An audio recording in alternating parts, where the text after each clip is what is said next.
శ్రీ పరాభవన సంవత్సర సింహరాశి ఫలితాలను ఇప్పుడు చూద్దాం. ఆదాయం 11, వ్యయం 2గా ఉన్నాయి. రాజ్యపూజ్యం 5, అవమానం 4. గురువు లాభ ద్వాదశ జన్మరాశులలో సంచరిస్తున్నారు.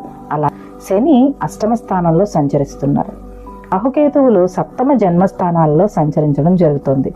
దీనిని అనుసరించి ఈ సంవత్సరం వీరి రాశి ఫలాలను ఇప్పుడు మనం చూద్దాం. వీరు ఎక్కువ శ్రమ పడితే తక్కువ ఫలితం లభించడం అనేది ఈ సంవత్సరం జరుగుతూ ఉంటుంది. కొంత కోపం కూడా వీరికి ఇబ్బందులని, స్థానచలనం ఉంటుంది. నివాసం మార్పులు కూడా జరిగే అవకాశాలు ఉన్నాయి. మానసిక ఆందోళన ఉన్నప్పటికీ ధనధాన్యాభివృద్ధి జరగడానికి ఎక్కువ అనుకూలతకారాలు అందుతాయి.